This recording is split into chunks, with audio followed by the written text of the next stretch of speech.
Okay, go ahead. All right, so what I've done first off is you now have an updated customer maintenance manual. For Now, everything or just for the reels?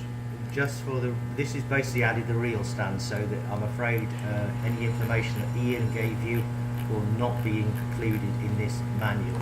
So what has been included, we've expanded the information on the units to include the reel stands. So I gotta read through all my names. Yeah. Well, I've got So- the big color printer up there. so- We use it. Just a quick outline of the manual. Now this little bit here could be quite useful. It just gives you a little bit more detail on what we're looking at on the cards. So it does highlight like the real arm revolution sensors, the Z0, Z1, so we can identify those. Now what I'm kind of thinking, if I get a better picture of this, where's the magnifier? Files, previous, last comments. Must be a magnifier. Where is it? There it is. So obviously this isn't a good picture, but if you could get a blow up, you can now actually identify the sensors that you're actually looking at. So the real revolution sensors are going to be these two little invisible bits here, and your tab sensor is going to be the Z0 on that. Now the other thing that you would be useful to get is probably a blow up of these, because those are your inputs, and there you tend to like to identify things like folder clutch, impressions on things like that, and make sure you're getting the signals in. So it's a quick check. So if you can go down there, open up the cabinet and look at those LEDs and have a cheat sheet to say, you know, what am I expecting here? I'm expecting A, B, C. Then that may well be useful for you. So it's a bit like you did in the units where you printed Right. out the things and Yep. highlighted the idea. Sure. So I would suggest that's a project for somebody Yep. to look at. We can do that. Yeah. Right, so if we zoom that down, back down to... Right, so that's kind of highlighting that. A little bit of information of what we've changed, so it could be fairly obvious when we get down there. Just to mention there that the Spider and the Dancer sensors are interchangeable. You can swap them over. So they're both the Hall effect They're sensors? both the Hall effect sensors. One thing to be aware of is in the head of the plug on the Dancer, there is a link. It's in the drawings, and that basically expands the range of the Dancer, so it gives it a little bit more resolution. So obviously that's so you don't be tempted to swap the leads around the leads. And one's 24, one's 12, right? No, both 24 volts. The 12 volts is the encoder for the Oh, okay. belt drive. Are the Hall effect sensors like 360? It doesn't Yeah. care where you put it in? Yeah. Put it in and calibrate it, it's ready to go. That's right. Is that yeah, kind of... yeah, 360 degrees. But as with the GOS recommendation, we always recommend that the Spider sensor is calibrated at 5 volts Okay. with the level, Right. and that's purely to keep the changeover point away from any serious Okay. point. And similarly, although the Dancer is not as critical, it is actually more critical because the Dancer range now is 0 to 20 volts. Right. So you've got to make sure you set it up to around 5 volts. And as I've kind of suggested to Mike, if you're on I never get it the right way around, but it's obvious. Left hand is 5.7. Left hand 5.7, and for that's with the Dancer at the top. Okay. So what I'm basically saying, instead of dropping the Dancer to the middle and setting up 5 volts, Okay. just leave the Dancer there, screw the pot till it's 5.7 for a left-handed, for a right-handed it's got to be 4.3. Okay. It's reverse. And then you do your calibration. And you'll show us those test points? Yeah. Okay. Yeah.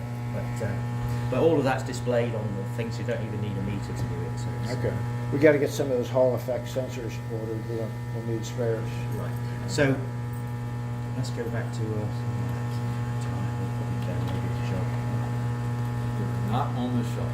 We're gonna need to get some of those 12-volt regulators too that Harley Simon makes, because they're in Okay. the reels, they're in the master, they're in the units, Yeah. they don't have any. Yeah, Really? yeah. So You'll probably need to look at that, and also sourcing a core brake Yeah. controller. So that's something you need to kind of get hold of Sean about. I mean, have a look on eBay. There's probably some out there. So, 'cause Yeah, Harley we Simon's done a not lot. making them anymore. Yeah, we did a lot of reel stands, and a lot of those reel stands now are redundant. So somebody's got the bits. Okay. So drive side, the layout is basically what you're used to. You've still got the spider rotation controls there. You've still got the marching control. They're in relatively the same position as they were on the old panel. Obviously, you haven't got anything on the door anymore, so that's fairly It's much straightforward. nicer. And as we say, with the fact there's hardly any intelligence done in the drive, it's just following a current loop. It's a very simple thing to recalibrate or reset. I'll get it out in a minute. To replace the drive, very simple. There's no setting up at all. Now, what I have found is the numbers we put in. I'm putting in from real stand to real stand to real stand, and we're seeing we're getting good results. There's really, I'm not seeing any problems at all there. So on that side of things, on the belt drive side of things, I'm really confident that everything is looking good there. So when we get to core braking, that's going to be something else, but that's the drive side. So that's your manual. As I said, in the manual it does kind of also go into the NAT setup. So, well, there's a couple of, actually.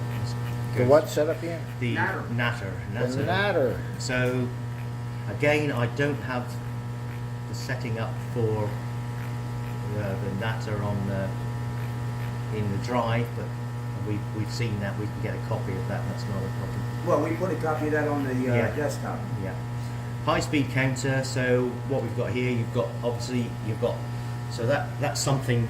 I assume you've got spares of those high speed counters because you use them in the folder card. Right.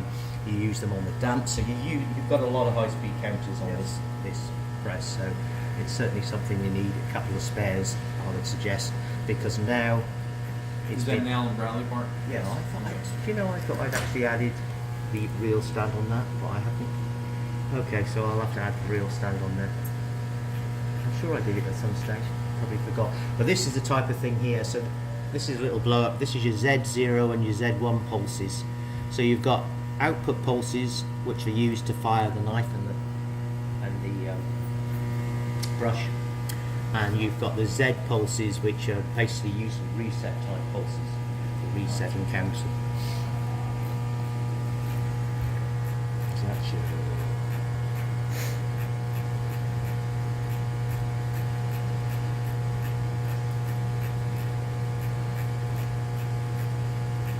So this is now, as I said, there's a mention there that I'm going to upgrade all of your Natters to version 1.3 or 003. So it doesn't matter. It's Where not you put, so where you put them then. So at the moment, because at the moment you've got some Natters at 1.1 or Right. 1.001, which you wouldn't be able to put into one with our new reel stands on. So your spare there, I'll get that. I'll probably do that this afternoon. So you're saying you're going to upgrade them so they're all the same? Yeah, gonna- Before you leave this time? No, it won't be before I leave. I'll be. So what I'll do is I'll do your spare, Okay. which is going to be done. But the rest I'll leave until I come back.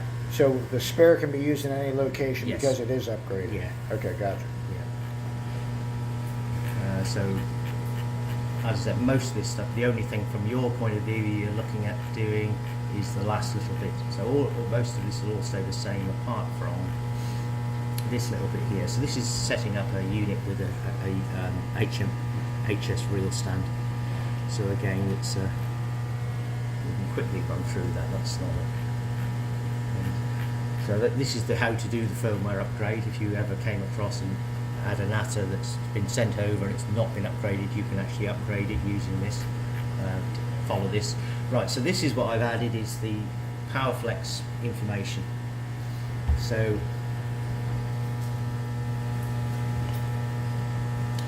we've got IP configuration, so software,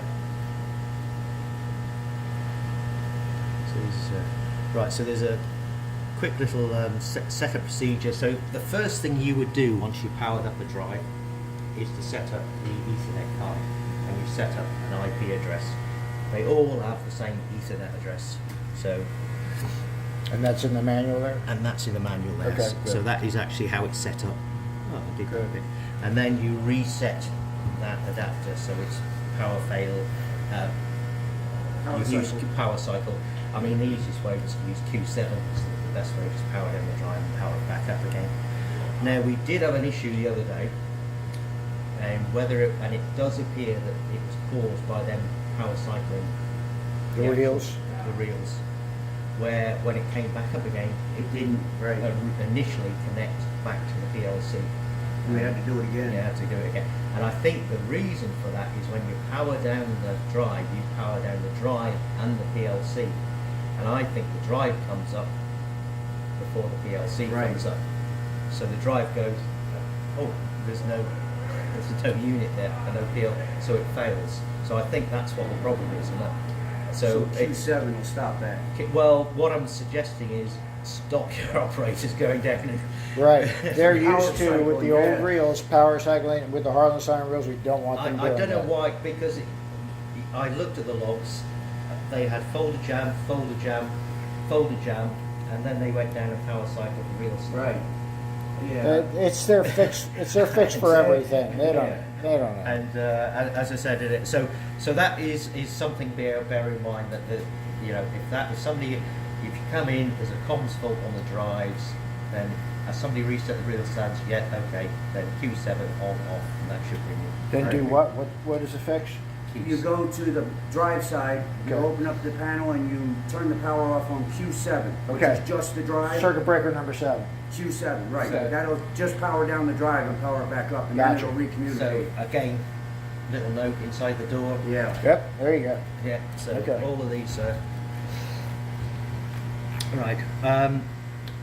So replacing a drive, we replaced our IP, we've done our IP address. We now open the program and we connect to the drive. So you just hit the tab drive and it should say come up to connect. Now what it will then do, as long as it finds the drive, which it should, is it will bring up this window which says, do you want to upload or download to the drive? Now normally, if you're going into a drive in normal circumstances, you always upload. Right. If you've replaced the drive, then you download. Right. So, and again, it's this year you follow this procedure, and you will see it will tell you what's in the project, what's in the drive. So you can say, oh, the project's got everything in, the drive's got nothing in, so I need to download it. So we're gonna do that from this computer, and it's gonna be the same old thing. We go to Who's Online, and we Yeah. look for that particular Yeah. Yep. device Yeah. online. Yeah, so it just literally will follow that. So as I said, it can all be done from here, or if Mike gets his laptop, you can sit downstairs and do it. It depends. Downloading to drives is always probably better to be downstairs, but anyway, that's got to be.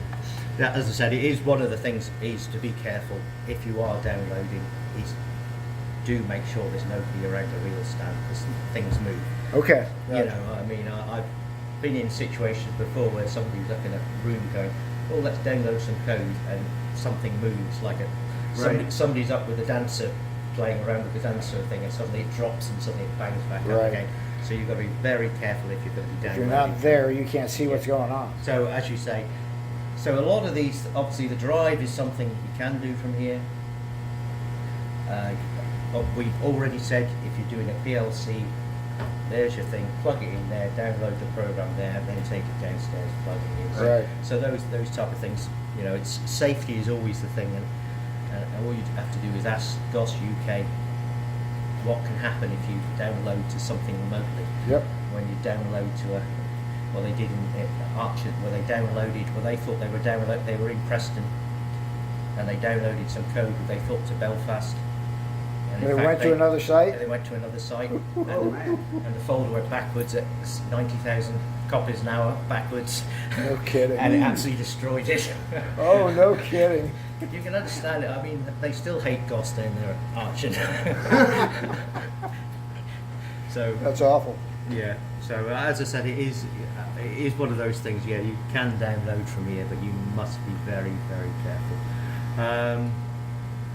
There's a lot of other information you can read through here. This, for example, is to looking at faults in the drive, so it tells you how to go into the and see what all the faults are. So, I mean, we can probably go online to one in a minute and look at this. This here is setting it. So, if you wanted to display something different on the HMI, again, there's it tells you here, so that you can see a change into arm volts and things like that. You won't need to do things like that. Now this is something that is probably very useful to go through. This is how to use the copycat. So it's basically uploading the parameters from the drive into the little him on the front of it. Right. Okay, yep. Yeah. And that way each drive you've stored the program there. So again, it makes things even more simple. You replace the drive, you take the thing off, plug it onto the new one, and then you download the parameters. And each one of those drives has that on it? Yeah. Yes. Oh, great. Yeah, Okay. yeah. So and this goes with the main drives as well. So it's kind of.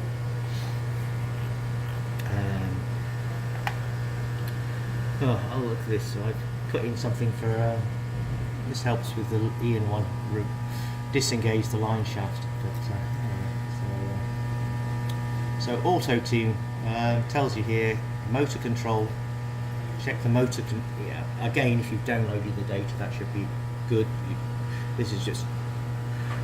This is default, so again, where it says verify feedback devices set to armature feedback, that's the default, that's what they're set to, so it's again shouldn't be a problem. Motor control, auto tune, set the current regulator auto tune to 1, and then you press the start button on the drive. It's very, very quick. You can hear it when it's finishing up. Yeah, yeah. This is just again background information. It's not something you will use. And finally, the panel view. So this is the how to set up a panel view. So if you have to replace a panel view, and getting back to our MER files for the drives, I found the MER file for your drives. Oh, on the you did? HMOs. Yeah. So those now are all stored in What did you call it, Kelvin? A MER MER? drives, MER. MER file. Yeah. That's the So extension. software, HMIs. So you know you've got your drive HMI. That's the one that was issued to site. So I'm kind of hoping that's one that Ian did put Right. in. And real stand, obviously, and then the this is the Pro Face, which is a slightly different one. So all your HMIs are under software, under HMIs. So that's fairly straightforward. So back to. So this is a little procedure of how to go through. Again, the main areas to look at is setting up the HMI IP address. And again, on this one, I haven't actually put it in, but we could mark that, because again, they're always going to be the same, so it's always going to be 32. So but it isn't 1010, so I'll modify this to actually put, so you have your IP address in there, rather than kind of generic thing. Yeah, so that's fairly straightforward. And this bit here is how you load a file onto. So you need a USB stick, which Mike's got. You need to set up this particular directory on it, and you need to copy the file, and then you just plug it into the side of the HMI. And you have an HMI over there, which we will do in a little while. Okay. And just go through the procedure. So that's really everything you need to know. Obviously, things like this is the factory talk. So the real stand, one of the things I had to do, not only do you have to update the NATA, set up some paths on that, in the desk I've then got to set up the factory talk to talk to the real stands. So we add an extra node and we set up a path to talk on the desk to the real stands. So information from like your messages and things like that come direct from the real stand to the desk via the unit HMI, via the unit NATA. Okay. And when you say the desk, you mean the quality desk Quality upstairs? desk, yeah, the quality desk upstairs. Right, so if we have a look at the drawings, what I've done is this is your set. Actually, Cal,